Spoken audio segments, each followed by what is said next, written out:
नमस्कार। जोहार। आप देख रहे हैं झारखंड स्वतंत्र खबर। हमारे साथ लेखक, बुद्धिजीवी, सामाजिक कार्यकर्ता गलक्ष्मण डुंगडुंग हैं। और हम लोग बात करेंगे कि झारखंड बनने से पहले भी या और पहले बात करें कि आदिवासियों के जो पूर्वजों जल जंगल जमीन बचाने के लिए ही लड़ाई लड़ते रहे हैं। और आज भी जो आदिवासियों के कहें वंशज हैं, जो कि जल जंगल जमीन बचाने के लिए ही लड़ रहे हैं। उसका उदाहरण अभी वर्तमान में देख लीजिए, चाहे नगड़ी हो, बेड़ो हो, या देवरी मंदिर हो, या अभी कहीं एक खबर चल रहा था चाहे बोकारो का हो। इस तरह से कई ऐसा है कि सिर्फ जमीन बचाने के लिए ही आदिवासी पर चाहे लाठीचार्ज हो जाता है, या आज भी लोग प्रयासरत हैं कि अपना जमीन कैसे बचाएं। तो हम गलसंदा से जानेंगे कि इस पर एक क्या प्रतिक्रिया देते हैं। जोहार। जोहार। जमीन बचाने को लेकर के झारखंड में एक बार फिर कहें कि लोग आंदोलन के मूड में है, या फिर जिस तरह से आप भी देख रहे हैं कई खबर में कि आदिवासियों पर ही लाठी बरसाया जाता है। देखिए, शुरू से ही ये जो सरकार और आदिवासियों के बीच की जो लड़ाई है, वह लड़ाई जमीन, इलाका और प्राकृतिक संसाधन, जिसमें जंगल है, टिम्बर है और खनिज संपदा, चाहे कोयला है, आयरन ओर हो, बॉक्साइट हो या अन्य तरह की खनिज संपदा, इसी की मूल लड़ाई है। जब ईस्ट इंडिया कंपनी बक्सर की आखिरी लड़ाई जीतने के बाद दीवानी अधिकार लिया, फिर ब्रिटिश हुकूमत में तब्दील होते हुए जब अपना शासन चलाने लगा और पूरे इलाका जो है, पूरे इलाके को कब्जा करना शुरू किया। जब आदिवासी इलाके में वो लोग आए, तब आदिवासियों ने यही कहा, जब उन्होंने जमीन का टैक्स मांगा, तब हमारे पुरखों ने कहा ये जमीन जो है ये हमारे पुरखों की है, आपने जमीन नहीं दिया है, सरकार ने नहीं दिया है, तो सरकार का हम टैक्स क्यों देंगे। लेकिन ब्रिटिश हुकूमत उसको नहीं माना, और ब्रिटिश हुकूमत ने अस्थाई बंदोबस्ती कानून जो है 1793 में बनाया, अस्थाई बंदोबस्ती कानून 1793। और जमीन का लगान जो है कि वसूल करने लगा, सब कुछ अपने कब्जे में ले लिया, लोगों को पट्टा देने लगा। तब भी हमारे बहुत सारे लोग पट्टा नहीं लिए। तब क्या हुआ, जमींदारी व्यवस्था थी मुगल के पीरियड में, उसी जमींदारी व्यवस्था को ये लोग अपनाए, और उसके तहत जो है कि कई कैसे जमीन जिसका पट्टा हमारे पुरखों ने नहीं लिया, उसको गैर आदिवासियों के नाम पर लिख दिया। और जो लोग 3 वर्षों तक लगान नहीं दे पाए, वो भी जमीन जो है कि जमींदारों ने अपने रिश्तेदारों के नाम से लिख दिया। इस तरह से हमारे बहुत जो है कि जमीन चला गया, बहुत सारे जमीन। उसके बाद क्या हुआ, 1855 में डलहौजी ने एक नोटिस जारी करके घोषणा कर दिया कि जंगल में जितने भी टिम्बर, मतलब बड़े पेड़ जो है, वो सरकार की हैं, उस पर कोई भी दावा नहीं कर सकता है। जबकि उससे पहले तो जमीन और जंगल सब कुछ हमारे पुरखों का था, है ना, जहां वो रहते थे सब कुछ था। फिर उसके बाद 1865 में पहला जो है कि वन कानून बनाया इन्होंने। फिर कानून बना बना के जंगल को ले लिया अपने कब्जे में, जमीन को तो ले ही लिया था। फिर उसके बाद देखिए खनिज भी उनके हक में गया। जब भारत आजाद हुआ उसके बाद देखिए ये MMDR एक्ट बना 1957 में। पूरा मिनरल्स, चाहे वो बालू हो, चाहे जितने तरह का मिनरल हो, सबको इस सरकार कब्जा कर लिया। तो जो भी हमारा था सबको इन लोगों ने कब्जा कर दिया।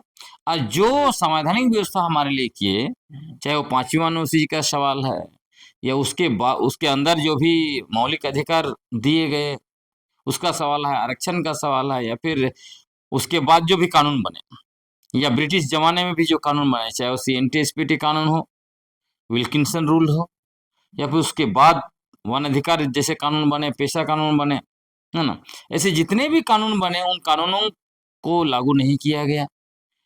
पारंपरिक अधिकारों की हकमारी की गई। तो मूल लड़ाई वही होता रहा, मूल लड़ाई जमीन और प्राकृतिक संसाधन के लिए है और वन संसाधन के लिए है। और आज भी वही लड़ाई है। इसलिए अभी भी आप देख रहे हैं कि हर जगह कॉन्फ्लिक्ट हो रहा है। सरकार बोलती है ये प्रति जमीन हमारा है, ग्राम सभा कहती है आपका बिल्कुल नहीं है, क्योंकि पेशा कानून के तहत तो हमारा है। उसके अलावा जो है कि जो संविधान का अनुच्छेद 13(3) का 244(1) है ना, और सुप्रीम कोर्ट का जजमेंट चाहे वो नियमगिरी का जजमेंट आप बोल रही है, समता जजमेंट बोल रही है, तो ऐसे कई एक ऐसे जजमेंट है, वो भी कहता है कि समुदाय का है, सरकार को छीनना है तो सरकार के पास पुलिस है, तो पुलिस से लाठी बरसाते हैं। फिर इनके पास कोर्ट भी है, अगर आप कोर्ट गए तो वहां भी आप घेरे गए। तो ये लड़ाई इसीलिए आप देखेंगे, और ये लड़ाई निरंतर बढ़ती जाएगी, क्योंकि ये लड़ाई इसलिए बढ़ती जाएगी कि जितने भी पूंजीपति बाहर के हैं उनकी नजर झारखंड में है। और 2001 में झारखंड के प्रथम मुख्यमंत्री माननीय बाबूलाल मरांडी जी ने औद्योगिक नीति 2001 बनाकर पूंजीपतियों के लिए दरवाजा खोल दिया था। और 2012 में माननीय पूर्व मुख्यमंत्री अर्जुन मुंडा जी ने भी औद्योगिक नीति का विस्तार किया। फिर 2016 में औद्योगिक और विनिवेश बढ़ावा नीति माननीय रघुवर दास जी ने बनाया। बरही से बहरागोड़ा तक सड़क के दोनों तरफ 5 से 25 किलोमीटर, 5 किलोमीटर ये बाबूलाल मरांडी जी ने बनाया था। 25 किलोमीटर उसको 5 गुना इन्होंने बढ़ाया। और रांची से पतरातू नगरी में जमीन के लिए हम लोग लड़ाई लड़ रहे हैं, अब नगरी को भी उसमें निकाल लिया जाएगा यदि ये औद्योगिक नीति लागू हो गया तो इससे पूरा दिखाई पड़ता है कि आज ना कल हम आदिवासियों की सभी जमीन, बची खुची जमीन, जंगल, नदी, पानी, झरना, पहाड़, सबको ये लोग निगल जाना चाहते हैं। बस आजकल इतने ही कहते हैं, आप पैसा ले लो और निकल जाओ, कहाँ जाओगे हम नहीं जानते हैं, ये सरकार कह रही है। लेकिन अबुआ सरकार में बहुतों को उम्मीद था, अब उसको कैसे देख? देखिए, अबुआ सरकार में उम्मीद जरूर था और लोग इसीलिए अबुआ सरकार को लेकर आए, क्योंकि खासकर एक एरा, खासकर माननीय रघुवर दास जी का 14 से 19 तक का शासन काल रहा ना, ये हमारे आदिवासियों के लिए सबसे भयावह शासन काल था झारखंड में। इसी दरमियान देखिए, जो हाथू मुंडा लोग, आज ये रघुवर दास जी क्या बोलते हैं, पारंपरिक ग्राम सभा, पारंपरिक स्वशासन, हाँ, रूढ़ी प्रथा, लेकिन ये तब कहाँ थे रूढ़ी प्रथा वाले? हाँ, जब इन्होंने हाथू मुंडा 200 गांवों के हाथू मुंडा की अगुवाई में पत्थलगड़ी आंदोलन चल रहा था, उस पत्थलगड़ी आंदोलन के नेतृत्वकर्ताओं के ऊपर और गांव वालों के ऊपर, मतलब 11,109 लोगों के ऊपर देशद्रोह का मुकदमा करवाया, 109 लोगों को जो है कि जेल में डाला, हजारों लोगों के ऊपर अत्याचार किया, लाठी बरसाए। हाँ, तब ये कहाँ थे? तो ये जो इतना भयानक, और उसी टाइम में CNT SPT कानून में संशोधन, फिर हाथी उड़ाए, है ना, पूरे दुनिया की पूंजीपतियों को लाकर ग्लोबल इन्वेस्टर समिट जो है कि खेलगांव में करवाया 16-17 फरवरी को, है ना। तो ये सारे चीजें हुई। मिनरल का मैंने कई बार आपको कहा, लघु खनिज जो बालू है उसको भी जो है कि कैटेगरी 1 और 2 इन्होंने करवाया। भूमि अधिग्रहण कानून के खिलाफ गलत नियमावली 2015 में लागू करके पारंपरिक ग्राम सभाओं के अधिकार को छीना, लैंड बैंक लाकर पारंपरिक ग्राम सभाओं के अधिकार को छीन के ग्राम सभाओं की जमीन को जो है कि इसमें डाला, लैंड बैंक में। तो इसकी वजह से ही देखिएगा, आदिवासियों को लगा, हम सभी लोगों को लगा कि हम लोग को इस सरकार को हटाना चाहिए और माननीय हेमंत सोरेन जी को मुख्यमंत्री बनाना चाहिए। तो अभी तो आप देख रहे हैं, पहली बार बने उस टाइम में ठीक था, और दूसरी बार बने तब देखिए क्या हो रहा है। ऐसा लग रहा है अभी जो है कि पूरा बाहर के पूंजीपति और व्यापारी और बाकी लोगों के दबाव में जो है, और बाहरी लोग जो झारखंड में भर गए विगत 24 वर्षों के अंदर पेशा कानून नहीं लागू करवाने की वजह से, तो इसका श्रेय बाबूलाल मरांडी को जाता है। यदि बाबूलाल मरांडी जी 2001 में पेशा कानून लागू कर दिए होते तो रांची में देखिए जितना सरना आदिवासियों की जमीन पर बाहरी लोगों का साम्राज्य खड़ा हो गया ना, वो नहीं खड़ा होता। यह जमीन सरना आदिवासियों के पास रखा हुआ रहता अभी भी। हाँ, तो सरनाई सह करने, और उसमें भी देखिए जितने सरनाई सह करने वाले लोग हैं, सबसे ज्यादा जमीन गैर आदिवासियों को बिचवाया है सरना आदिवासियों का यही लोग है। अभी आया ना कांके, कांके में कांके सरना समिति का अध्यक्ष का क्या आ रहा है, नगरी का जमीन को जो है कि वो जो है कि चाहते हैं कि वहां पे IMIT तो पहले था, अभी वहाँ रिम्स 2 बन जाए, वो चाह रहे हैं, महिलाओं ने मुझे बताया। और कई जगह पे जो है कि जमीन दलाल लेकर के सरना आदिवासियों का जमीन एकड़ में, ये डिसमिल नहीं, 10-10 एकड़ तक जो है कि बिचवा दिया। बताइए, तो ये हाल, तो कहने का मतलब जो बाहर के लोग जो भरे पड़े हैं, तो उनको खुश करने के लिए यहाँ जो अबुआ सरकार बोलने के लिए अबुआ है, अबुआ सरकार पेशा कानून भी नहीं लागू कर रही है, और जो ग्राम सभा की जमीन है उसको भी जो है कि पुलिस का लाठी वठी चलवा के उसको छिनवाना चाहती है। जैसे नगड़ी का ही देख लीजिए, नगड़ी का जो जमीन अधिग्रहण किया गया 1957-58 में, उसको हमने साबित की कर दिया फैक्ट्स के द्वारा कि ये कानून का दुरुपयोग करके किया गया। भूमि अधिग्रहण अधिनियम 1894 का धारा 17(4) का दुरुपयोग करके उसको अधिगृहित घोषित किया गया, और उस पर जो है कि ये पुलिस का डंडा चलवाने के लिए तैयार है। लेकिन दादा इस सब चीज का समाधान क्या है? देखिए, इसका समाधान हमने लंबे समय से कहा है, पेशा आंदोलन में निरंतर कहा है कि इसका समाधान है सिर्फ और सिर्फ हमारे पुरखों के रास्ते पर जाना। मतलब हमारे पुरखों की पारंपरिक स्वशासन व्यवस्था को मजबूत करते हुए उसको शासन की शक्ति और अधिकार प्रदान करना, जो पेशा कानून 1996 की मूल भावना है। अब इसको शासन की शक्ति और अधिकार कैसे प्रदान करेंगे? इसका मॉडल है जिवरी। खूंटी जिला में जो जिवरी पारंपरिक ग्राम सभा का मॉडल हम लोगों ने बनाया है, वो उसका मॉडल है। उसमें क्या करना है, गांव का आकार छोटा है बड़ा है इसको ध्यान में रखते हुए पारंपरिक हाथू मुंडा की अध्यक्षता में पारंपरिक ग्राम सभा की कार्यकारिणी समिति का गठन करना है, जिसमें वहां की महिलाओं को भी उपाध्यक्ष कोषाध्यक्ष जैसे पदों पर डालना है। उसके बाद वहां के पढ़े लिखे युवाओं को वहां का जो है कि अगर मान लीजिए पारंपरिक व्यक्ति अगर नहीं है ये सचिव पद में, तो उसमें डालिए, उप सचिव में डालिए। तो जब ये सारे लोग उसमें रहेंगे, तो वहां से देखेंगे कि वो रेजोल्यूशन पास कर करके जो है कि सरकार को भेजेंगे, सरकार को दिशा निर्देशन देंगे। जैसे दिवरी में देखिए, रेजोल्यूशन पास करके उन्होंने क्या करे, वहां अफीम की खेती को रोक दिया, वहां पे जो नशापान। हाँ नशापान को रोक दिया, सिर्फ जो है कि शादी विवाह परंपरा चीज में खाली हड़िया बनेगा। तो इस तरह का चीज उन्होंने किया, और बहुत बड़े बड़े कामों कर रहे हैं। वहां पे जो कहते हैं कि आजीविका के नया स्रोत, सिमिया लता के द्वारा लाख की खेती करने की बात हो, ऐसे नए नए स्रोत। उसके बाद गांव के विकास के लिए विशेषकर जो टीएसपी का fund, district mineral foundation trust का फंड, दूसरा मत कहाँ जाता है, पंचायत समिति में जाता है। तब जब पंचायत समिति में जाता है तो जानते हैं क्या होता है, जब मान लीजिए एक योजना आपको 2.5 लाख का मिला, पंचायत समिति के द्वारा आया, तो उसमें से 10% आपको पंचायत समिति को देना पड़ेगा जो सदस्य है, उसमें से फिर 10% आपको प्रमुख को देना पड़ेगा, फिर मुखिया को देना पड़ेगा आपको, 5% जो है कि आपका जेई लेगा, आपको 5% बीडीओ लेगा, उसके बाद बीडीओ का ऑफिस में जो बैठता है कंप्यूटर ऑपरेटर, वो भी पैसा ले रहा है। तो कुल मिलाकर 2.5 लाख का जो अगर कोई मान लीजिए नाली बनाने का योजना है गांव का, तो उसमें से लगभग 80 से 1 लाख रुपये सिर्फ जो है कि इन लोगों को पैसा देने में, मतलब परसेंटेज देने में आपको लगेगा। और बाकी ये 1 लाख ने आप 80 से 1 लाख रुपया दिया आपने परसेंटेज बनाने में, उसका फर्जी बिल आपको देना पड़ेगा। तो आप 1.5 लाख रुपए में क्या नाली बनाइए, और बनाइए आपने ठेका लिया है मतलब पंचायत समिति से, तो आप भी तो थोड़ा बचाएंगे। तो फिर कितना में बनेगा, मतलब 1 लाख में बनेगा, कैसे नाली होगा? यही हो रहा है।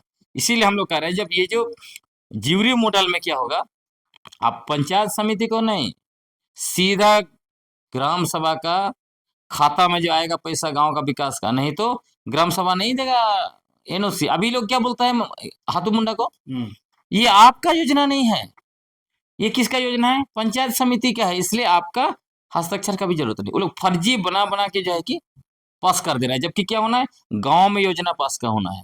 गांव योजना बनाएगा, अनुमोदन वो भी करेगा, और जो खर्च हुआ उसका भी जो है कि ऑडिट वही करेगा। ये सब नहीं करा रहे हैं, सब कुछ जो है कि पंचायत का ऑफिस में फर्जी तरीके से, और गांव का योजना का किताब ये पोथी है, पंजी वो पंचायत में है, और वो लोग बोलता है पंचायत में, सर हम लोग पंचायत में चढ़ा देते हैं योजना, बोलता है। ये सब हो रहा है। तो इसीलिए जब जैसे नगरी में भी हमने कहा कि जल्दी से ग्राम सभा तो है ही पारंपरिक ग्राम सभा, वहां पे कार्यकारिणी समिति बना दीजिए, उसके बाद समता जजमेंट और बाकी सब कुछ है, उसके अनुसार आप रिस्टोर कीजिए अपना जमीन को और सरकार को सूचना दे दीजिए। अगर आपका जमीन, कोई भी गांव में जमीन बेचेगा तो बिना ग्राम सभा का नहीं बेच सकता है। आपके यहाँ कोई भी जमीन लेने आएगा बिना ग्राम सभा के अनुमति के नहीं होगा। तो जो आपने सवाल पूछा कि इसका हल क्या है, इसका हल यही है, पारंपरिक ग्राम सभा। झारखंड के अनुसूचित क्षेत्रों में 16,000 पारंपरिक ग्राम सभाएं हैं। कई जगह देख रहा हूँ, जैसे सिमडेगा वगैरह में बहुत सारे एनजीओ ग्राम सभा तो चला रहे हैं, लेकिन वो पारंपरिक ग्राम सभा की कार्यकारिणी नहीं बना रहे हैं। तो आप एनजीओ प्रोजेक्ट तक ही वो रह जाएगा। इसलिए एनजीओ वाला नहीं चाहते हैं कि पारंपरिक ग्राम सभा की कार्यकारिणी बने, क्योंकि उनको तो प्रोजेक्ट चलाना है ना।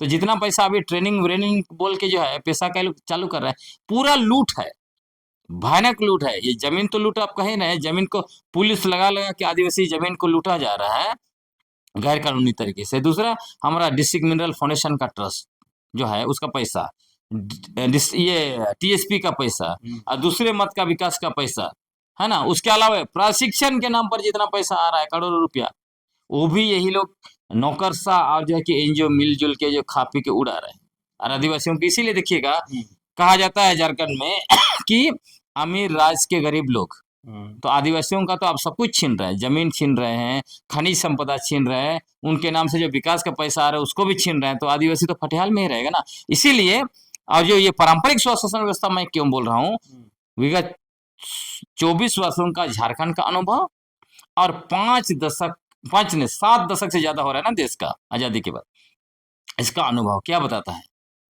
यही बताता है कि ये जो राजनीतिक व्यवस्था है जिसको लोकतंत्र बोलते हैं, इस लोकतांत्रिक व्यवस्था में आदिवासी को कुछ नहीं मिलने वाला है, क्योंकि ये पूरा लोकतांत्रिक व्यवस्था पूंजीपति लोग चलाते हैं। चुनाव के समय में अरबों रुपया पानी की तरह बहाते हैं, ये सारे नेताओं को, पार्टियों को देते हैं। इसलिए जैसे ही सरकार बनती है ये उनके लिए नीति नियम बदलते हैं, आदिवासियों का जमीन कब्जा करने के लिए पुलिस को भेजते हैं। तो ऐसे ही चलते रहेगा। तो इसलिए पारंपरिक, और हमारे जितने भी आदिवासी नेता है, चाहे वो विधायक हो, मंत्री हो, मुख्यमंत्री हो, ये सारे के सारे लोग पूंजीपतियों की भी गुलामी करते हैं, बाहरी लोग आए हैं उनकी भी गुलामी करते हैं और अपने पार्टियों की भी गुलामी करते हैं। तो इनसे तो कुछ नहीं होने वाला है। इसीलिए हमारे बाकी आदिवासी लोग हैं जो वोटर्स हैं, उनको मैं कहता हूं, यदि आपको अपने पुरखों की बची खुची जमीन, इलाका और जो पारंपरिक रिसोर्सेस है, खनिज संपदा है, वन संपदा है, जिसको अगर आप बचाना चाहते हैं तो आप राजनीतिक पार्टियों का, आदिवासी नेताओं का या दूसरे नेताओं का, बाहरी लोगों का गुलामी करना बंद कीजिए। आप जरूर वोट दीजिए, लेकिन सवाल कीजिए। आप जो है कि नेताओं के सामने, मंत्रियों के सामने, मुख्यमंत्री के सामने नाचना गाना, उनका स्वागत करना, उनको फूल माला चढ़ाना बंद कीजिए, उनको सवाल कीजिए, तभी जो है कि बदलाव आएगा। और पारंपरिक स्वशासन व्यवस्था के तहत हर पारंपरिक ग्राम सभा का जल्दी से जल्दी कार्यकारिणी समिति बनाइए। फिर वहां से जो है कि पेशा आंदोलन, पूरे झारखंड में इतना बड़ा आंदोलन खड़ा हो जाएगा आने वाले समय में कि यहीं से पूरा सरकार को दिशा निर्देश होगा। गलत करेगी हम लोग आवाज उठाएंगे, सही करेगी हम लोग उसकी वाहवाही करेंगे, हम लोग पारित करेंगे योजना गांव गांव में के गांव में, सरकार को जाएगा, विधायक को जाएगा, है ना, एमपी को जाएगा, आपका डीसी को जाएगा, और आप योजना दीजिए।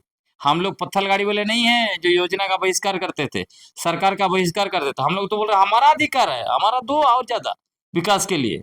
तो हम लोग संवैधानिक रूप से, कानूनी रूप से और पारंपरिक रूप से निरंतर पेशा आंदोलन चला रहे हैं, और यही जो है आंदोलन से जल, जंगल, जमीन, खनिज संपदा बचेगा।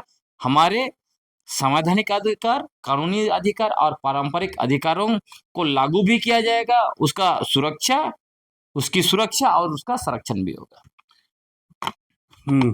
चलिए, अभी लेखक गलखन डुंगडुंग से हम लोग बात कर रहे थे, आप सुने भी। लेकिन जिस तरह से जल जंगल जमीन बचाने के लेकर के भी बताए, या अबुआ सरकार पर भी बोले कि पिछले सरकार या अभी के जो सरकार है, दोनों का बताए। लेकिन कहीं न कहीं कहे कि प्रथम मुख्यमंत्री बाबूलाल मरांडी थे, अगर उस समय पेशा एक्ट लागू कर देते तो शायद आज इस तरह से जमीन का लूट नहीं होता। लेकिन वहीं पर कहे कि आदिवासी समाज को वोट देना चाहिए, लेकिन सवाल भी पूछना चाहिए। मंत्री, विधायक जो भी उनका प्रतिनिधि है उनसे सवाल भी पूछना चाहिए, तब और जमीन बचाने के लिए आंदोलन तो करना ही पड़ेगा। तो इस तरह की खबर को देखने के लिए आप झारखंड स्वतंत्र खबर जुड़े रहिए। जोहार, नमस्कार।